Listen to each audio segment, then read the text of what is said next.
ang programang Kaya Mo Yan sa DZRH. Sa bahagi ito ng ating programa, pakikilala na namin ang ating special guest ngayon. Isa siya sa dating, alam mo, never retired eh. Although dati siyang Deputy Commissioner ng National Privacy Commission, ay naging Regional Chief din ng Privacy Officer ng City Asia Pacific at responsable siya sa development at implementation ng data privacy strategy and compliance market across compliance program across 17 markets.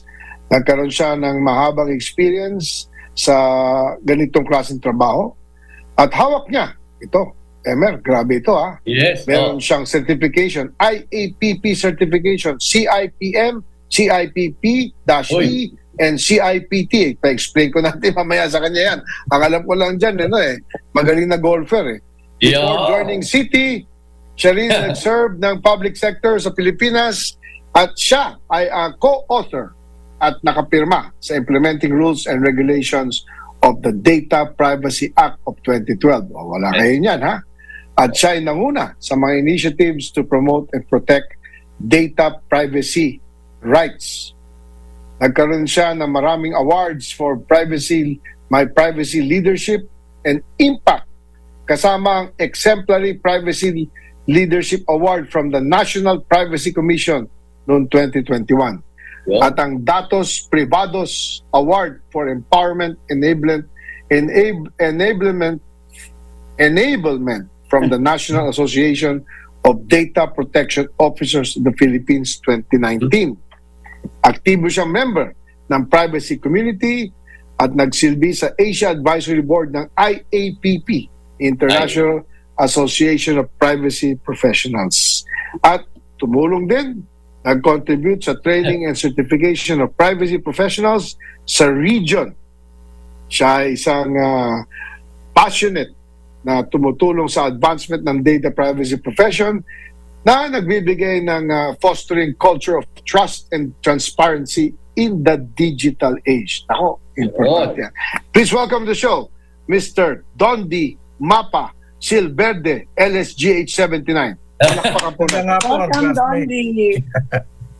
Hello. Paano Yes, ba, welcome. Dondi, isang mabigat na tanong, paano ba maging safe online? Paano hindi makuha ang data mo? At marami bang nagiging biktima? Ayan. Yeah. Alam mo, very timely, kasi itong 2023, lumabas na yung mga figures. Ang dami nang naging biktima online, ang daming nasa scam. Ayan. Ang latest, nag-umpisa yan, ang tawag dyan, mga simpleng bagay lang, So, free phone, just submit your name, email, phone number to get a raffle entry, tapos siguro sa thousands na nakolekta nilang data, di naman natin alam kung nanalo tayo o hindi. Pero nakuha na nila yung datos natin, So, yun, yung mga ganong klaseng very low-level way of getting your data, I think we have to be careful. Kanino mo ba binibigay yung data mo? Yun. Pati kuminsan kasama na rin yung date of birth, address mo. Pati maya-maya bibigyan mo, especially you should not give yung national ID number mo. Kaya na-create yung national ID na yan, di ba? Or driver's license or passport. Kuminsan pinapadala mo pa yung photocopy ng passport. O yan, So, once nakuha yung data na yan, parang toothpaste yan. Di ba yung toothpaste, once pinisil mo at lumabas, pwede ibalik yung toothpaste. Bubula na. Oo, ganun rin ang data natin. Pag nailabas na yan, nandiyan na yan, in the wild, as they say, well, sana yung binigyan natin, poprotektahin yung datos natin. Ngayon. Paano mo alam yon? Pag pumunta ka sa website or sa establishment, let's say hotel yan, bangko, meron silang seal of registration. Nakarehistro na sila sa National Privacy Commission. Kung wala silang seal na gano'n, ibig sabihin, hindi pa nila naintindihan ano yung mga obligasyon at responsibilidad nila doon sa pagprotekta ng datos na binigay mo sa kanila. So, without tayo, di ba? We have to be careful who we give our data to. So, dapat pala, kahit sabihin mo bangko or known establishment, Dapat pala, Dondi, nasaan na seal mo? Dapat Yun. pala tanungin. Oo, Di ba? in fact, Ayan, Cory. Pakita nga ng iyong seal bago ko ibigay sa iyo. at saka kasama nga yan sa circular na nirelease ng NPC. Pag nakuha nyo itong seal or itong registration, certificate of registration, dapat ipaskill nyo. Dapat naka-display yan. So, yung mga doctor's offices, dentist offices, ganyan, mapapansin nyo na ngayon, mukha siyang keyhole. No, yung pinapasukan ng susi. Ganun Okay. ang mukha siyang keyhole. Ngayon, syempre, madali lang yung i-xerox, i-photocopy. Baka Oo. click naman yan. So, nasa ilalim, may QR code. QR code. Oo. So, pag nakita mo yung seal, sa mo sa cellphone mo, litratuhin mo yung QR code, at tingnan mo kung nag-match. Kung pumasok ka sa Dr. Jimboy office, Yeah. o pag in-scan mo yung QR code, iba yung lumabas. Dr. Eric, ay Ako, nako. Dr. Elvis ang lumabas.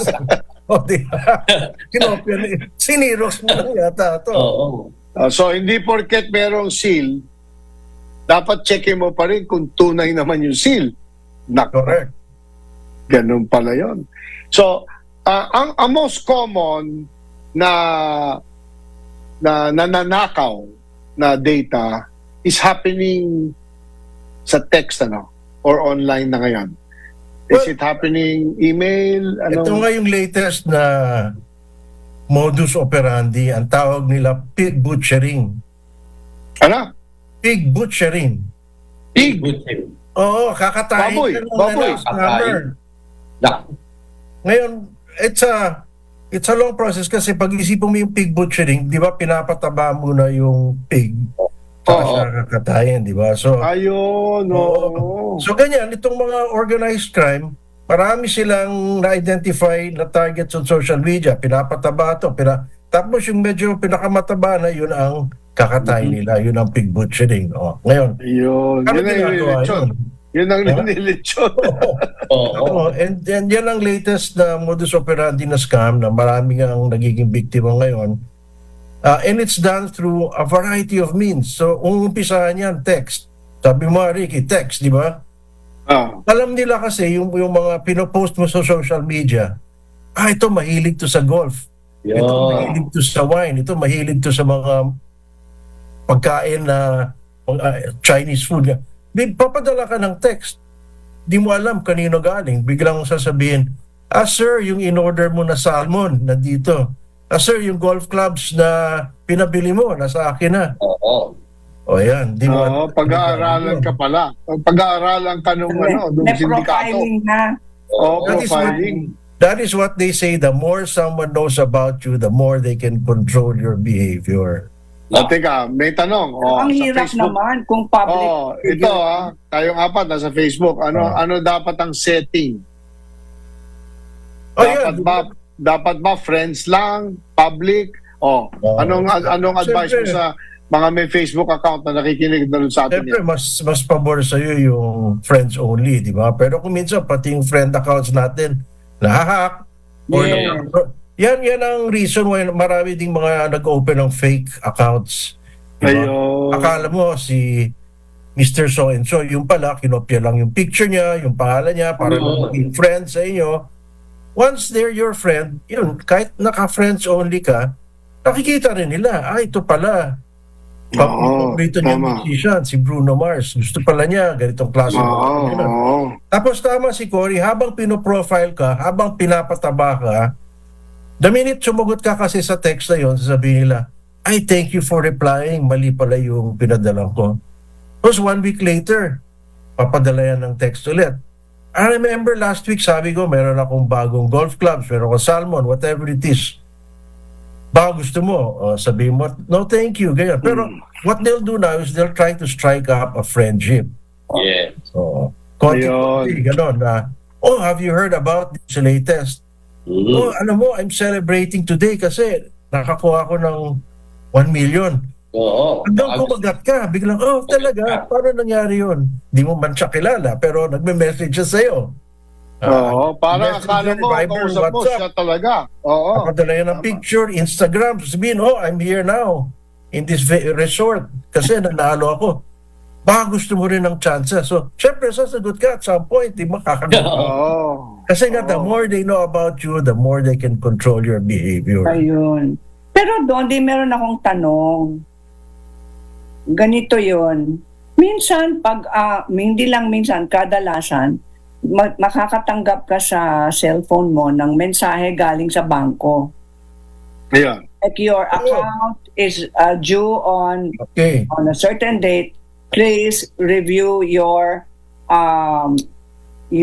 statement through the link. Okay Ayan, lang yun. Pero kung magpa-follow up ang bangko sa payment, hindi sila nagte-text sa inyo muna. Kaya hindi mo alam kung sinong tumatawag. Yun. Oo nga. Warning signs na I yan. don't answer it. Yan ang mga warning signs. So, diba? So, either nakuha nila, may bank account pala ito. Or of course, yung nakakatawa dyan, kung minsan pinapadala na ako ng text message nitong bank XYZ, wala naman akong account doon. Pero yan, nakikita mo, ganyan ang level of activity, no, ng scammers online. They'll put out so many different, like I said, marami silang pinapataba. Pag may kumagat, yun, tumuka, yun, ano na, i-develop na nila yun. Hanggang feeling nila, ready na to. Yun, kakatayin ka. Paano nila gagawin yun? Okay, and this is the thing to watch out for. Kasi sasabihin nila, yung next, nakakuha ko ng 1 million last week, yung or whatever amount, ano?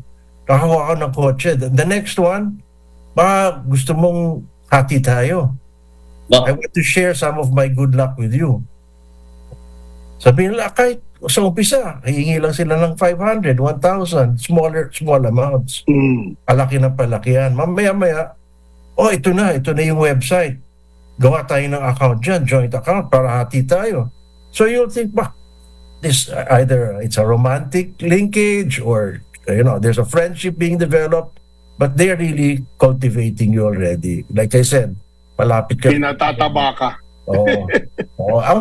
Usually, ang coup de grace dyan, i-download mo tong app. Kasi yan ang dyan tayo magti-trading. Dinownload mo yung app, nag-transfer ka ng pera. Akala mo, kumikita yung pera mo. Kasi dun sa app na pinadala nila, yung million Lumalago. doble na, triple na. Hindi, maglalagay pa ako. Lagay pa ako, ganun. Tapos the minute that you want to withdraw, biglang, down yung app. O yung account cannot be reached, ganyan. Yung app naging hold up. Hold up ka ngayon.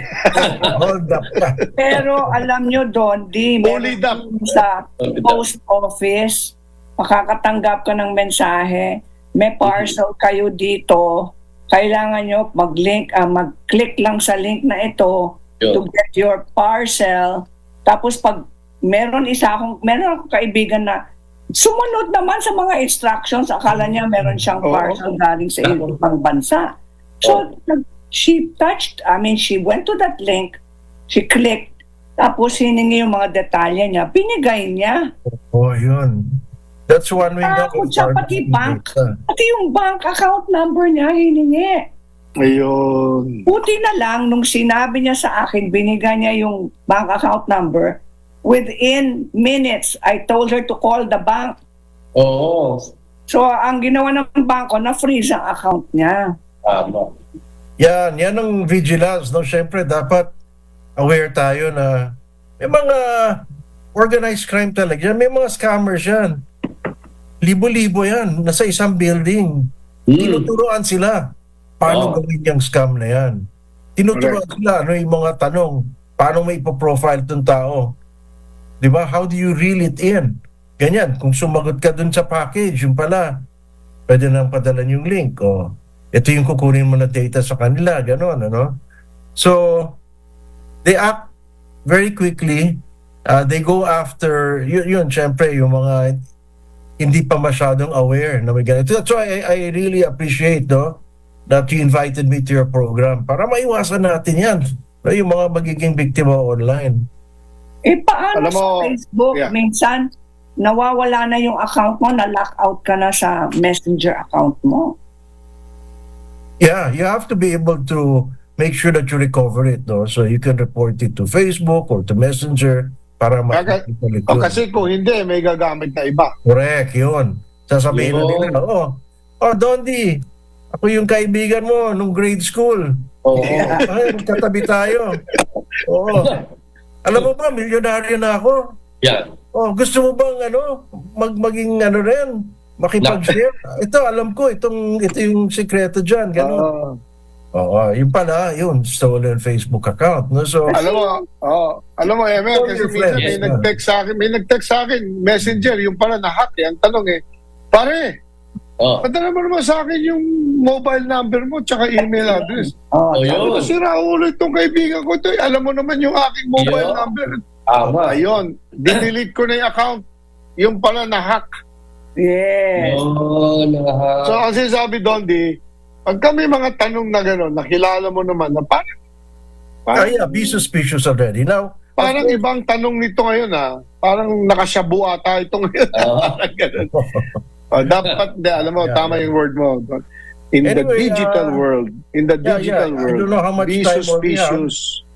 Be suspicious. Yeah. Be vigilant, no? Be aware na yan ang Vigilant. latest. Ang tawag dyan, pig butchering. I-search mo yan sa search engine mo, makita mo. Yan na palang ginagawa, no? Yung iba dyan, yun na nga, via Instagram, biglang i-message ka. Ang ganda naman itong picture mo dyan, ganyan. Wow, ang ganda ng resort nyo, ganyan. Saan pa yan, ganyan. And then, mamaya, mag-i-offer na yan. Ay, can I visit you? Kasi I earned 50,000 sa cryptocurrency or itong sinalihan ko, mga ganyan. Okay. Tama. Come across na very successful, wanting to be your friend because they know about you kasi nandyan sa social media mo kung ano yung mga likes mo, ano yung mga dislikes. Kahit hindi ka mag-post, kahit yung kiniklik mo lang na like, ang dami ng sinasabi niyan tungkol sa'yo. Tama. Diba? So, magpa-profile ka talaga. Yan. Now, siyempre, once in a while, nakakamali rin tayo. Nabigay natin yung data, hindi tayo sigurado kung safe yun. Kaya na dyan ang National Privacy Commission para kung may complaints kayo, meron kayong mapupuntahan. Diba? Parang DTI, kung may nabilit Tama. na produkto na hindi pala as advertised or mali yung price, ganyan, ano? So ganito rin, sa information at sa data, kung meron kayong reklamo, feeling nyo na agrabyado kayo, ayan, nasa website ng National Privacy Commission, ang address is privacy.gov.ph. Privacy.gov.ph. Tapos hanapin nyo, yan, how do I file a complaint? Yan. Dondi, kagaya ni Emer na mahilig mag-shopping sa Shopee at Lazada. Oh. Di ba dapat mag-ingat din dyan? Mag-ingat magbigay ng data dyan. It's the same thing, like I said, no? Like Amazon does this all the time. Yung mga e-commerce sites, they do that. They have cookies. Anong tawag cookies? Yung electronic data na nasa laptop, nasa PC, nasa phone nyo. Kung minsan, nag-search ka online, mag wheels. Gusto mo ako bumili ng mag wheels sa kotse. Biglang pagpasok mo sa Lazada, meron nang naka-advertise mag wheels. Diba? Hindi naman ako nag-search siya. No? O alam nila na, yung favorite color mo, green. Kasi green tayo, di ba? Tapos pag naka-blue tayo ngayon. Pag bumili ka ng t-shirt, naganap ka, inilalagay na una yung mga Hindi, teka, yung binanggit mo cookies, dapat pala pag may tanong na, di ba, cookies, dapat pala no. Yan, kaya nakakaroon ng choices, no? Because umpisa yan sa Europe, they have the law about electronic cookies, na dapat bigyan ka ng choice. Na pwede mong i-accept lahat ng cookies or yung minimum necessary or wala ka talagang tatanggapin. No. Yun. Do not accept cookies, in other words. Sometimes, if you want, kung you go back to that site frequently, diba? You really want that site to know about your preferences. Yes. Yung mga minimum, yun ang tinatawag na minimum cookies required to operate, this site. Pero yung ma-accept all, yan. Kidaw tayo dyan. Kasi ngayon, di ba, Cory Emer, since accessible online, minsan, lahat online na. Mamimili ka online. Lalo na nung pandemic, di ba? Ayun. Oo. Lahat ng Bawal lumabas. in-order mong pagkain. Tama. Ano bang restaurants ang kinakainan nito? Oo, In-orderan nito? Ano bang pagkain yung in-order niya? Gano'ng kadalas? Mga deliveries na yon, binibigay mo yung home address Oo. mo. Oo. Pero alam mo, ang mga kagaya ng Grab, di ba, where we order food, hindi ba dapat nakapirma sa data privacy yan? Of course. Dapat Ayan, checkin pala natin yan, no? Tingin natin. Yeah. Okay. Tumunta ako. Because if you remember, yung mga delivery services na yan, dati under DOTC, Transportation and Communication. Ngayon, Nung umiwala yung Department of Transportation, yung communications napunta sa DICT. ICT. Oo, kasi parcel Oo. delivery, di ba? Parang snail mail, postal. Communications yun, di ba? So nasa DICT yan. So Yeah. lahat yung mga messengerial na yan, kailangan kumuha sila ng certificate from DICT. Ay yung National Privacy Commission naka-attach sa DICT. Yun. So ganyan, Correct. pinoprotekta ang mga Pinoy ng gobyerno natin. Yun. So, nakita nyo meron Yung kayong hotline number pagsusumbungan. dyan, matawag. Ayan. Meron Yes, siyang that's the binanggit website. na Oo. the website. Yes, yes. At saka talagang rule of thumb, when in doubt, Ay. di ba? Do not When trust. in doubt, Yun. when in doubt, Di lang yan. tumawag sa'yo, It's- hinay-hinay. Hinay-hinay. Actually, we started this with saying may karapatan ka dyan. Dahil that data mo yan, tungkol sa sarili mo yan, talagang may Oo. karapatan ka. Akin yan eh. So Yeah. what rights do we have under the Data Privacy Act? Yan. We have the right to be notified. Yeah? Pag may nangongolekta ng data sa'yo, tatanungin mo, bakit ba? Saan mo ba gagamitin yan? Saan mo gagamitin? Paano mo protektahin yan? Mhm. Kanino mo ba i-share yan? Yeah. At gaano katagal mo itatago yan? But we have the right to be informed of all those things. We have the right to object. Kung ayaw natin, sabi, ito, Pwede. ito, wag. Oo. And last but not least, we have the right to file a complaint. Diba, hindi yung, ay may nangyari sa atin, tatahimik ka na lang. Hindi. May karapatan ka magreklamo. Punta ka sa NPC, pag-file ka ng complaint. Tama. Yun ang kailangan. Yeah. Magreklamo. Mga iba talaga, nananahimik lang eh. Hindi natin masosolve yan.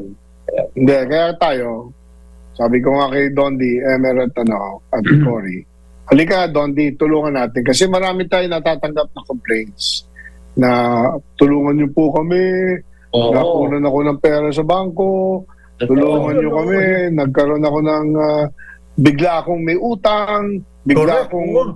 May salary na ako, bigla- hindi naman ako nag-apply, pero ginamit yung data ko, di ba? Yun. May pagpunta ko sa SSS, magkiklaim ako. May nag-utang na pala sa SSS, hindi naman ako yon. Or sa Philip, gumamit ng claim. Tama. Well, magandang topic talaga ito. At we keep coming back. Kasi ang programa natin live sa Facebook, live sa YouTube, live sa DZRH TV, di ba? DZRH News TV, live sa radyo. At marami tayong nanonood sa atin, kahit sa Middle East, na nanonood sa online. Kaya, marami naging biktima rin, Yeah. Dondi, yung mga may pamilya abroad. Yeah. So may pinadala kami pera dyan hindi nyo ba natanggap? Yun pala, na-scam na pala. Na-scam. So pati pala financial institutions, kailangan checkin mo yung kanilang data privacy certificates. Yes, No? yes. Dondi? Oo. Hindi porket banking institution yan pagtitiwalaan mo. Kailangan pala, you go to the proper channel. Huwag kayo basta magpadala ng pera kahit kanino. At mahirap. Kasi partner Ricky, mahilig ka sa GCash ko sa iyo. Yun. Ayun. Ikaw, mag-ingat ka rin.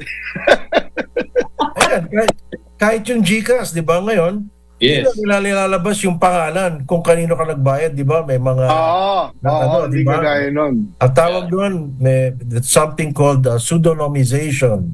Yes. Diba? Yan. Para hindi naman in clear text kung kanino yon, pero at least medyo alam mo, okay.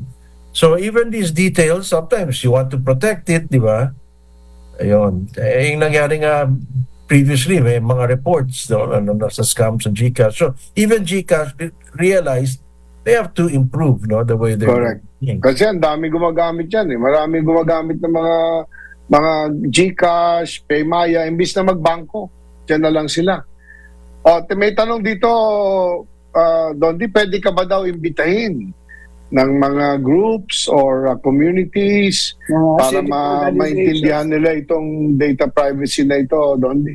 Siyempre naman kasi ang objective nga natin iwasan itong mga online scams, Siyempre, yung mga lifetime savings natin nandyan or whatever we have of value, Yeah. So, ang number one nga, sinabi ko, kaya tayo nagkaroon ng ganitong batas para maprotekta yung mga Pilipino.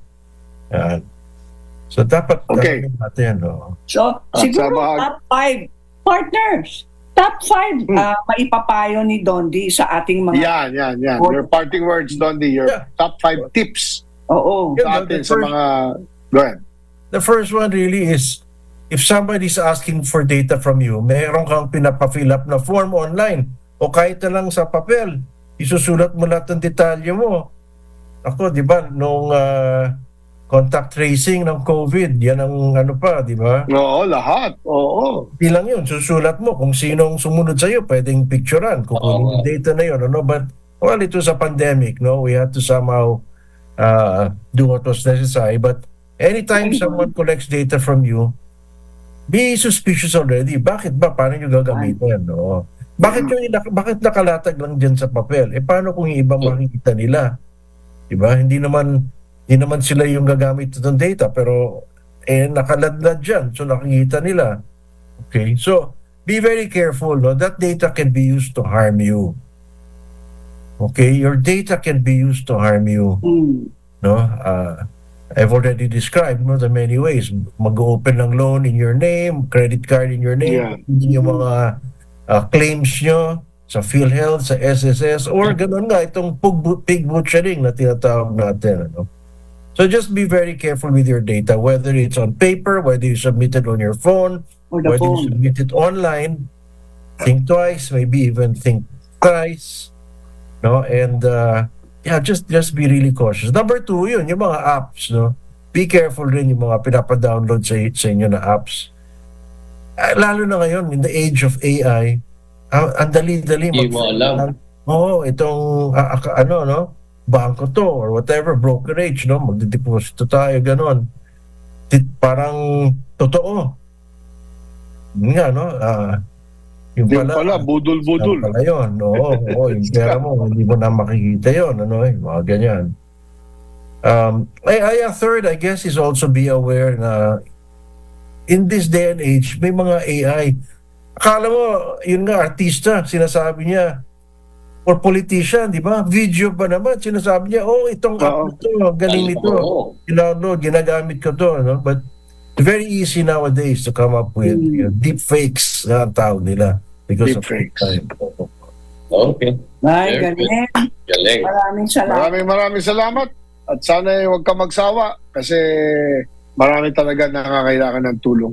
Maraming salamat, Mr. Dondi Mapa, sa pagbigay ng enlightenment at tips sa ating mga listeners, reviewers.